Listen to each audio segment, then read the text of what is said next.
नमस्कार दोस्तों, मैं एक बार फिर से आपका स्वागत करता हूं अपने इस YouTube channel the light of life classes में। दोस्तों, अभी हम जो स्टडी करने वाले हैं वो क्लास 12th की केमिस्ट्री और उसका फर्स्ट पार्ट एनसीईआरटी डिस्कस करेंगे। ठीक है, चलिए स्टार्ट करते हैं। दोस्तों, जो आज मैंने डिस्कस करने के लिए टॉपिक लिया है वो फर्स्ट चैप्टर है द सॉलिड स्टेट। इसमें लिखा हुआ है यहाँ पर the vast majority of solid substances like high temperature superconductors, biocompatible plastics, silicon chips, etc. are destined to play an ever expanding role in the future development of science। ये तो एक basic introduction था। चलिए हम इस chapter को शुरुआत करते हैं। From our earlier studies we know that liquids and gases are called fluids because of their ability to flow. जैसे कि हम पहले स्टडी कर चुके हैं कि लिक्विड और गैसेस के बारे में हम जानते हैं कि उन सबको लिक्विड और गैसेस के बारे में हम जानते हैं कि उनको फ्लूइड कहा जाता है क्योंकि उनके अंदर फ्लो होने की एबिलिटी होती है। इस एबिलिटी टू फ्लो इस एबिलिटी के कारण ही इनको फ्लूइड कहा जाता है। The fluidity in both of these states is due to the fact that the molecules are free to move about। इस फ्लूइडिटी के कारण ही इन दोनों स्टेट्स में फ्लूइडिटी पाई जाती है और इसके कारण ही क्योंकि इनके अंदर ये फ्लूइडिटी पाई जाती है, इसका जो मेन रीज़न है वो है इनके अंदर फ्री इलेक्ट्रॉन्स, वो मॉलिक्यूल होना जो मूव करने के लिए फ्री होते हैं। थोड़ा डिस्कस करेंगे इसके बारे में, पहले थोड़ा सा रीड कर लेते हैं। On the contrary the constituent particles in solids have fixed position and can only oscillate about their mean positions। हम अगर बात करें सॉलिड्स की तो सॉलिड्स के अंदर जो कॉन्स्टिट्यूएंट पार्टिकल्स यानी कि वो पार्टिकल जिनसे सॉलिड मिलकर बने होते हैं उनको हम कॉन्स्टिट्यूएंट पार्टिकल कहते हैं। ना सिर्फ सॉलिड्स मिलकर बने हुए होते हैं, कोई भी पदार्थ हो वो जिससे मिलके बना होता है उसको हम कॉन्स्टिट्यूएंट पार्टिकल कहते हैं। और सॉलिड्स के अंदर इन कॉन्स्टिट्यूएंट पार्टिकल्स की जो पोजीशन है वो फिक्स होती है और वो सिर्फ अपनी जगह पर ऑक्सीलेट कर सकते हैं। This explains the rigidity in solids, और उसी की वजह से ही सॉलिड्स के अंदर रिजिडिटी पाई जाती है। These properties depends upon the nature of constituent particles।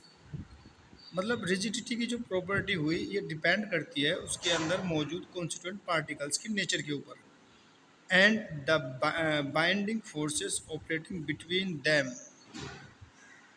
These properties depends upon the nature of constituent particles and the binding forces operating between them. ये जो रिजिडिटी की प्रॉपर्टी पाई जाती है सॉलिड के अंदर, ये उसके कॉन्स्टिट्यूएंट पार्टिकल्स और उनके बीच में कॉन्स्टिट्यूएंट पार्टिकल्स के बीच में जो फोर्स काम करता है उसके ऊपर डिपेंड करती है।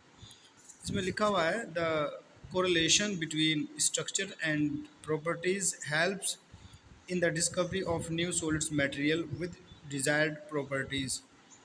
इसमें लिखा हुआ है कि जो इनका स्ट्रक्चर होता है, correlation between structure and properties helps in the discovery.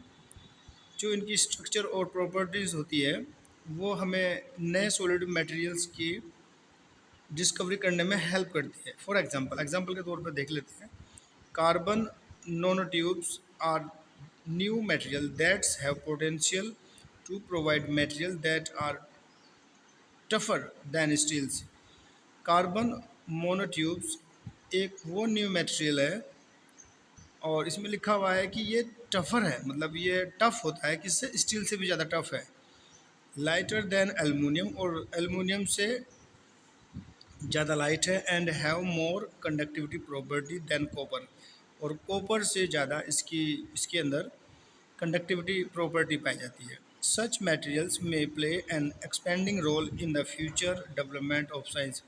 और इस तरह के मटेरियल्स जो होते हैं साइंस के फ्यूचर को डेवलप करने में एक अहम रोल अदा करते हैं। एंड सोसाइटी, इसमें लिखा हुआ है साइंस एंड सोसाइटी को डेवलप करने में अहम और इम्पोर्टेंट रोल अदा करते हैं। Some other materials which are expected to play an important role in future are high temperature superconductors, magnetic materials, biodegradable polymers for packaging, biocompliant solids and surgical implants, etc. Thus, the study of these state becomes more important in the present scenarios. तो दोस्तों ये तो एक simple एक introduction है, और इसमें जो अगर हम गौर करें और जो ध्यान देने लायक बात है वो क्या है, थोड़ा मैं इसके बारे में बता दूं। और एक चीज़ और बता दूं मैं आप लोग को, थोड़ा और रीड कर लेते हैं इसको। In this unit we shall discuss different possible arrangement of particles resulting in several types of structures and explore why different arrangement of structural units lend different properties of to solids. We will also learn how these properties get modified due to the structural imperfections or by the presence of impurities in minutes amount। देखिए दोस्तों, ये जो chapter है हमारा, इसका एक basic introduction था। इसमें अगर कोई नोट करने लायक और या कोई इस तरह से जो बात हमें नोट कर सकते हैं वो क्या है, वो एक तो ये है कि लिक्विड और गैसेस के अंदर फ्लूइड्स, इनको फ्लूइड्स कहा जाता है। वजह क्या है कि इनके अंदर फ्लो होने की एबिलिटी पाई जाती है।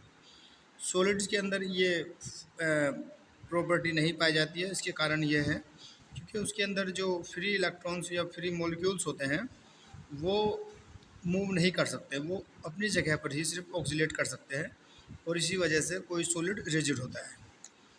और दूसरी बात इसमें ये कहा है कि जो किसी भी सॉलिड की प्रॉपर्टी होती है वो डिपेंड करती है उसके अंदर मौजूद कॉन्स्टिट्यूएंट पार्टिकल्स के नेचर के ऊपर और उनके बीच में लगने वाले फोर्स के ऊपर। और बाकी इसमें और थोड़ा सा जो इम्पोर्टेंट था वो तो यही था। बाकी अगर इसमें आपको कुछ भी ऐसी चीज़ हो, आपका कोई क्वेश्चन हो इससे रिलेटेड, तो आप मुझे कमेंट बॉक्स में जाके कमेंट कर सकते हैं। ये था हमारा क्लास 12 का फर्स्ट पार्ट। तो दोस्तों चलिए अब हम आगे इस पर डिस्कस करते हैं। आगे हम इस पर डिस्कस करेंगे अपनी नेक्स्ट वीडियो में। तब तक के लिए थैंक यू। स्वस्थ रहिए और मस्त रहिए।